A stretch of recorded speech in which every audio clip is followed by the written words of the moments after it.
Hey everybody, Big E. Welcome to Big E's YouTube channel. I'm working on the turd. I wanted to do a quick video, quick tip today. Going along the lines of carrying over from yesterday with the brake issue. So, what I found was possibly I had the brake lines going in the wrong place at the master cylinder. Meaning, the front brakes, the front brakes had going to the front. One instance, it shows it going to the back port. Rear brakes going to the front port of the master cylinder. So I switched them around. I also found another issue of why I could be having a problem. This is a line that I bent. This is probably like 10 years ago. Okay, you can see how small. I'm jumping some brake fluid. That is. Okay. What is this? Quarter inch maybe? Quarter inch brake line, double flared. Now, remember, always use double flared for brake line. Don't use single flare to blow up. Anyway, so stopped off at Napa. I got the thicker stuff. More volume of fluid. They say with a single piston caliper, brake caliper, which is what I have on the front of the turd, to use the larger diameter brake tube. Okay, I think this is this 3/8. Well, dummy, look on the freaking thing. This is actually, says here, quarter inch. Okay, so this is quarter inch. That was something, I don't even know what that is. Maybe like 3/16. Yeah, sorry, had a mental moment. So anyway, important thing is thicker brake line, more fluid, more pressure that can be exerted. So, Eric, why are you bothering us today with this crap? Well, here, this is what I want to show you. I tried something, I saw this, and I didn't believe it, so I did it just now with, you see this here? This is started life as a straight piece. Alright, if you don't have a bending tool, like myself, I don't have a bending tool. I have a vise, and I have a 7/8 socket, 3/8 drive, deep well, whatever you think is nice. That's how I made these bends. Or how did I do it? Okay, so what I did was I put your fitting put it at where the end of the flare is. See, because once you bend this, you're not going to get that fitting there. You have a nice bend, but you'll be screwed because you won't be able to put it on the car.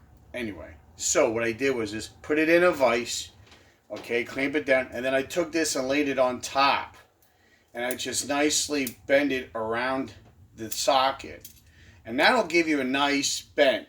Now, 7/8, I don't know if I'd go any smaller than 7/8 because I'm worried about, it got kind of close here with kinking it.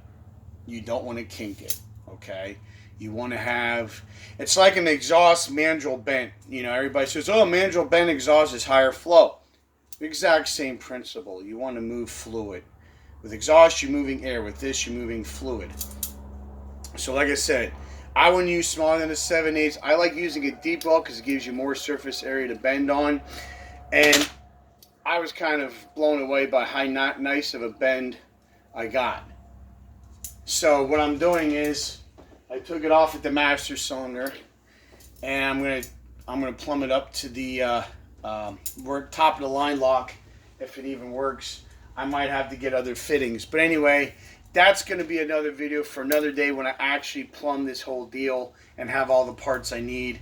I think I'm missing like 2 fittings, so today's just going to be, I want to show you a quick trick on how to bend brake lines if you don't have a brake tubing bender, or if you're too cheap to buy one like me, who I'm going to use it one time, and that's probably going to be the only time I use it is when I redo this, and then I won't be using it anymore, so I can't justify spending all that money for a one-time use thing. So I do stupid shit like people say, use a vise and a socket and you'll get a nice bend.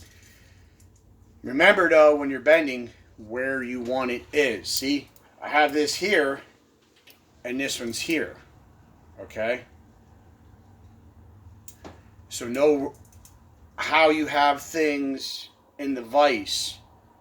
Pay attention to your position you have the tube in the vise when you're bending it, so that way you get the bends where you want them. And don't worry about if you bend it too far. You can always bend them back. There's a little flexibility. Now, I won't be there all day long doing this because it's going to weaken the material that the brake line's made out of. It'll break.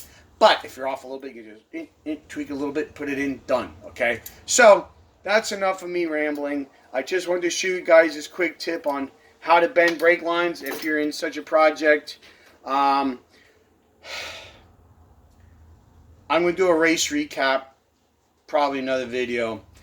This is one of the, the replumbing the front brakes is one of the things that I'm going to be doing as part of that whole getting ready for race season next year. But that's another story for another day. Today, how to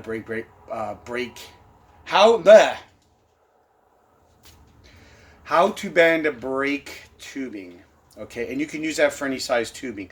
Obviously, the smaller diameter tubing you're using, the smaller socket you can make and make a tighter bend.